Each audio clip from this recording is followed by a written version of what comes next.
Hello everyone, welcome back to baby junction. मैं हूं मानसी भानुशाली और आज की इस वीडियो में हम बात करने वाले हैं डायपर्स के बारे में। वीडियो स्टार्ट करने से पहले एक छोटी सी रिक्वेस्ट है, वीडियो पसंद आए तो लाइक जरूर से करना। चैनल को सब्सक्राइब नहीं किया है तो फटाफट से चैनल को सब्सक्राइब कर दे। उसके बाजू में दिए गए हुए बेल बटन को हिट करना बिल्कुल भी ना भूलिए, जिससे आपको हर नए वीडियो की नोटिफिकेशन एकदम टाइम पे मिल जाएगी। तो चलिए वीडियो को स्टार्ट करते हैं। बात करने वाले हैं आज के इस वीडियो में डायपर्स के बारे में। मॉमीज को डायपर्स तो पहनाना है बेबी को, लेकिन उनको कई बारी दिमाग में चलती रहती है डायपर्स को लेके कि एक्चुअली डायपर सेफ है कि नहीं बेबी को पहनाने का। तो जी हाँ, डायपर बिल्कुल सेफ है बेबी के लिए, इसका कोई भी साइड इफेक्ट नहीं है। अगर कुछ गाइडलाइंस को फॉलो करो तो कुछ भी साइड इफेक्ट नहीं है। जैसे हम बेबी को कपड़े के नेपीज पहनाते हैं, लोअर्स पहनाते हैं, वैसा ही एक लोअर है।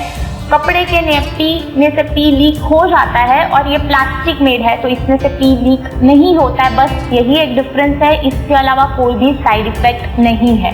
कई मॉमीज को ये वरीज रहती है कि डायपर्स पहनाने से बच्चे के जो थाइस एरिया है उसमें प्रॉब्लम आ सकती है क्या, या तो फिर उनकी जो पैरों की एक्टिविटीज होती है बेबी की, उनमें कोई प्रॉब्लम आ सकती है क्या, और जो बेबी बॉय है उनके जो प्राइवेट पार्ट है जेनाइटल एरिया में कोई प्रॉब्लम हो सकती है। तो देखिए, ऐसा कुछ भी नहीं है, ये बहुत बड़े मिथ्स है। ऐसी बातों पे बिल्कुल भी ट्रस्ट ना करें। ऐसा कुछ भी नहीं है, इसका कोई भी साइड इफेक्ट नहीं है। जैसे कि मैंने बोला, जैसे हम बेबी को दूसरे लोअर पहनाते हैं, ये सेम वैसा ही है, बस इसमें से पी लीक नहीं होता है। तो आप कुछ भी वरी किए बिना बेबी को डायपर जरूर से पहनाएं, इसका कोई भी साइड इफेक्ट नहीं है।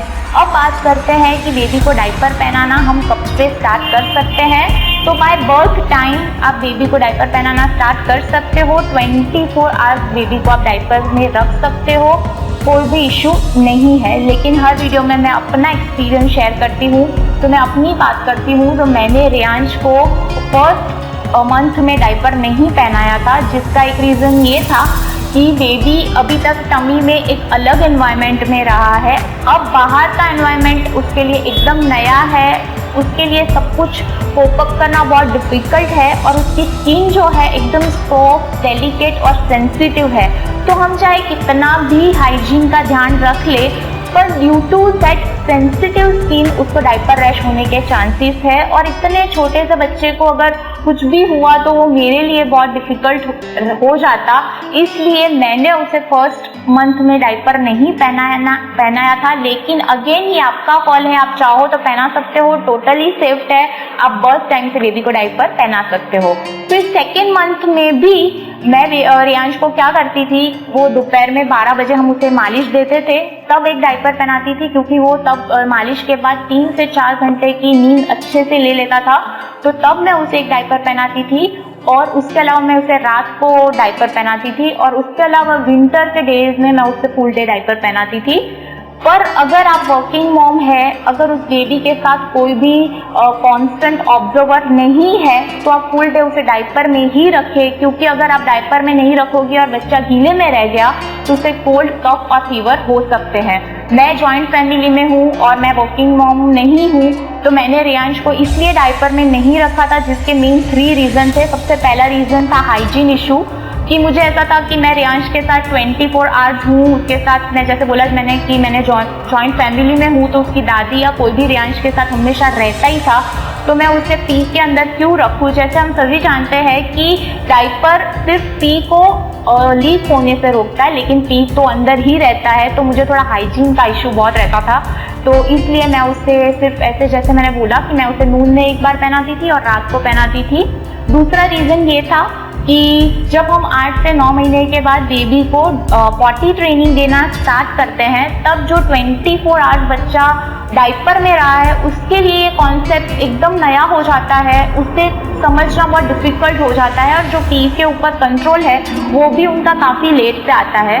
तो ये एक रीज़न भी था, और इसी रीज़न की वजह से मैंने उसे डायपर में कम रखा था। तो करीब 8 महीने में ही हमने उसके लिए पॉटी स्टिक मंगवा ली थी, और वो 8 महीने से ही पॉटी सीट में ही करता था। और पी भी वो अराउंड 10 से 11 मंथ में ही बताना स्टार्ट कर दिया था उसने।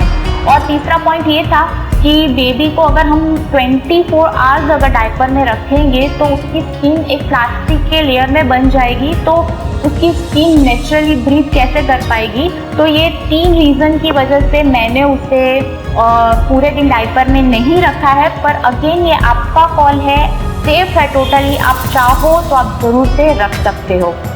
अब बात करते हैं कि अगर बेबी को हमें डायपर पहनाना है तो ऐसी कौन सी गाइडलाइंस है जो हमें फॉलो करनी है। तो उसका सबसे मेन पॉइंट, जो फर्स्ट पॉइंट है कि बेबी के लिए डायपर अच्छी ब्रांड में इन्वेस्ट करें।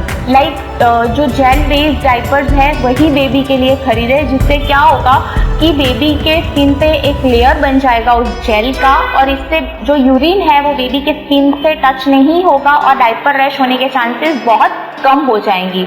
और आप क्या कर सकते हो कि हमेशा आप बेबी के लिए डायपर खरीदे तो छोटा पैक ही खरीदे। बेबी को 1 से 2 दिन तक आप पहनाएं, उसकी स्किन को वो सूट कर गया, उसे डायपर रैश नहीं हुआ तो ही आप बड़े पैक में इन्वेस्ट करें, वरना कोई फायदा नहीं होगा, पैसे भी वेस्ट होंगे और बेबी की स्किन को भी वो सूट नहीं करेगा। दूसरा पॉइंट है चूज राइट साइज। डायपर खरीदने से पहले बेबी का वेट चेक कर लें और बेबी के वेट के अकॉर्डिंगली ही आप डायपर खरीद सकते हो। डायपर के पैकेट पे ऊपर साइज मेंशन ही होता है, तो आप अपने बेबी के वेट के हिसाब से डायपर लें, जिससे अगर क्योंकि क्या हो जाएगा कि अगर डायपर लूज है अगर तो फिर उससे लीक हो जाएगा, तो डायपर का कोई फायदा नहीं रहेगा। और अगर डायपर टाइट है तो बेबी को डिस्कम्फर्ट हो सकता है या फिर उसे डायपर रैश हो सकता है, तो उसके वेट के हिसाब से ही डायपर खरीदें। और तीसरा जो कि मेन पॉइंट है वो है हाइजीन को मेंटेन करना बहुत ज़रूरी है, इसलिए बेबी को आप every 3 to 4 hour diaper change कर ले। अगर बेबी ने पॉटी किया है तो तुरंत से आप डायपर चेंज कर लो। फिर जब भी आप डायपर चेंज कर रहे हो तो उस एरिया को आप गर्म पानी से साफ कर लें पहले, वाइप्स का यूज़ ना करें क्योंकि उसके वो अल्कोहल बेस्ड होते हैं, केमिकल बेस्ड होते हैं, तो बेबी की स्किन को इशू हो सकता है।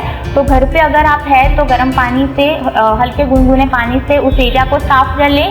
फिर किसी भी सूखे कपड़े से साफ करें, फिर 5 से 10 मिनट उस एरिया को नेचुरली हवा से सूखने दें। फिर उसके ऊपर आप कोकोनट ऑयल या तो फिर डायपर रैश क्रीम अप्लाई करें और फिर बेबी को आप डायपर पहनाएं। ये स्टेप्स आपको हर डायपर चेंज पे फॉलो करने हैं। ऐसा नहीं है कि एक बार डायपर पहनाया और फिर जब बेबी को वापस डायपर पहना रहे हो तब ये प्रोसेस फॉलो नहीं कर रहे हो, ऐसा नहीं करना है। ये स्टेप्स आपको हर टाइम फॉलो करने हैं, वरना बेबी को डायपर रैश हो सकता है। और कोकोनट ऑयल और डायपर रैश क्रीम जो कोई भी आप यूज़ कर रहे हो वो आपको हर टाइम अप्लाई करना ही करना है। ऐसा नहीं है कि डायपर रैश जब होगा तब आपको अप्लाई करना है, ये चीज़ आपको हमेशा ध्यान रखनी है।